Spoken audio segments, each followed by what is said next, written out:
Well, good morning. This is Plant Smart Living with Farmer Fred. Really glad you could join me today out here in the vegetable garden. We know it's early spring here in Pennsylvania, Zone 6. And today I wanted to share some tips and ideas with you on how to plant curly leaf kale in your garden. So thanks for joining me today.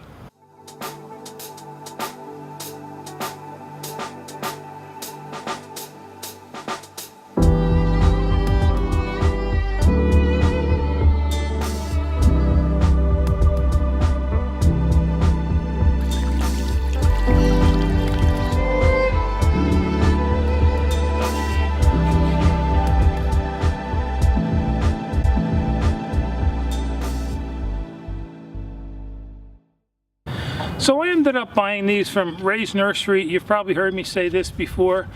You can buy these at, any nursery supplier, Lowe's or Home Depot, even Ace Hardware stores around me have these seedlings. You could also plant some indoors by seed. I'm going to be actually sowing some dinosaur kale out in the garden. But these transplants, this is a pack of 6. I ended up getting 2 packs. And we all know how healthy and nutritious kale is, full of antioxidants and has tons of fiber, plenty of calcium and protein, even in plants. Yeah, plants have protein in them. In fact, we hear about eating meat all the time because it has protein. Well, the question is, where does the cow get its protein from? And the answer is grass, and so the meat by itself doesn't have any protein in it. They get it through the grass. And so, yeah, you can get plenty of protein and calcium and fiber in plants. And so anyhow, I have 12 plants here that I'm going to be planting in the bed right behind me. And this is a 4-foot by 8-foot section. I have it filled with my composted leaf mulch that's amended with topsoil. And I buy that in bulk. Every spring. It's the cheapest way for me to get it, and it's a certified weed-free. I get it from Barnside Compost, and they have these large mounds that they of leaves, and they have to bring them up to a certain temperature and for a certain amount of time, and that kills the weed seeds. And so I virtually have a weed-free garden here, which really makes my garden season a lot nicer. And amending it with the topsoil adds minerals to the soil. It also allows the soil to be a little bit more stable for some of your plants like tomatoes, and they're a pretty heavy plant. And so having topsoil in with the leaf compost gives it a little bit more stability. And I also work through this garden bed here with some of my alfalfa pellets and some of my soy meal. I worked it into the soil a couple inches deep. And so we're ready to plant here. Yeah. We have Bailey joining us here this morning in the garden. He just got his hair cut about a week ago. Aren't you, boy? Didn't you, boy? So anyhow, let's start planting these kale plants. And so what I have here is a little story pole. It's a 2x4 that I ripped down about an inch wide. And then on this I have markings that are 18 inches apart, 24 inches apart, and also 12 inches apart. And so it really helps to lay out your plants in the garden. It makes it a little bit more quicker and more efficient with your time. And what I'm going to do is come in 12 inches from each side of the bed here, and I'm just going to eyeball that and then go across. And that's going to just give me a line in the soil, and then come over about 24 inches. And that ends up being about 12 inches in on that side, because this bed is 4 foot by 8 foot. So it keeps the rows about 2 feet apart. And then I'm going to come in and start to plant about 12 inches in from each end. And so with my pole laid out here, I came in about 12 inches from the end, and I'm going to just gently take these plants out. And you always want to inspect. It never hurts before you buy your transplants is to pull them out of the pack and inspect the roots. You don't want them to be really root bound, That means they've been in the pack too long. And so I'm simply going to use my hand, since the soil's nice and loose, and then just gently tap around it. I also work through my soil using my garden fork. You know, these blades here are about 12 inches long, so you want to work through your soil and make sure the soil's nice and loose, nice and friable, and that way your roots can spread far and wide. You know, if they can spread far and wide, that means they can take up more nutrients, and so resulting in a healthier, stronger plant. And so I'm just going to follow my board along here and plant these 12 inches apart.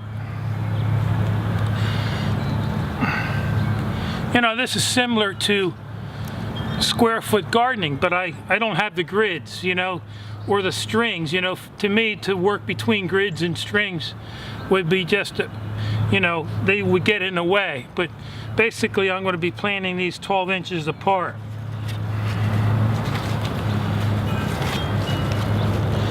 And if there's any dead leaves on these plants, obviously you want to just pull them off the plant.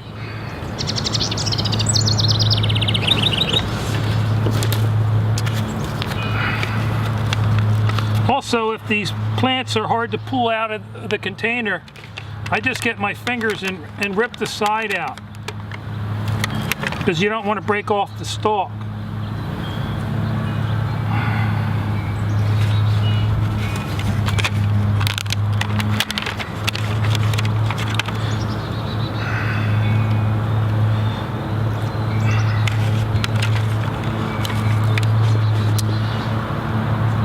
And so I have one more row to plant here.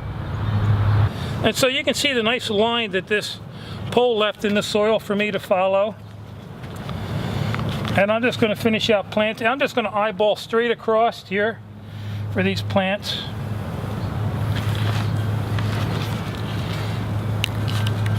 Again, another one that has to be ripped out of the package.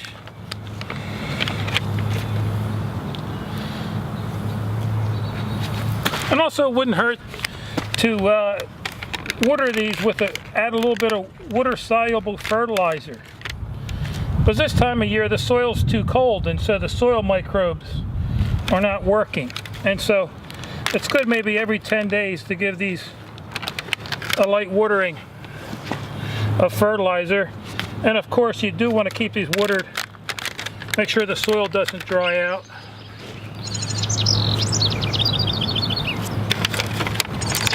And then I have one more to go here. And here's the dead leaf. I'm just going to pluck this right off.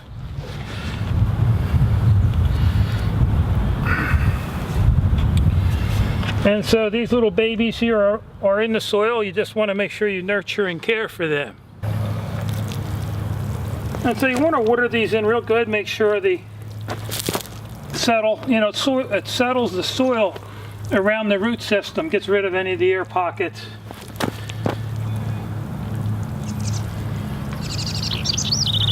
And you want to make sure, you know, these plants get a good 4 to 6 hours of sunlight. I'm also going to be covering these with a low tunnel hoop house, these kale plants, and that way it'll protect them from the cabbage looper worm. I always find that a little bit of prevention in the beginning of the season is well worth it. You know, you spend a little bit of time, a little bit of money up front, especially covering those brassica plants, you know, like your cauliflower, your collard greens, your broccoli, your kale, your mustard greens. You know, did you ever see that little yellow whitish butterfly flying around your garden? Well, that's the cabbage butterfly, and they lay eggs underneath the leaves, and then they develop into a looper worm, and they just chew your plants, devastate your crop. And so I'm going to be installing a 4-foot low tunnel hoop house and covering it with the spun bonded polyester. I've done plenty of videos in the past that, you know, you could watch and see how easy they are to install. And so anyhow, I just want to thank you for joining me today out here in the vegetable garden. If you do have any questions or comments about this video, feel free to leave them in the section below. And you can also visit us at plantsmartliving.com. Well, anyhow, I just want to thank you for joining me today out here in the garden. So until next time, this is Plant Smart Living with Farmer Fred.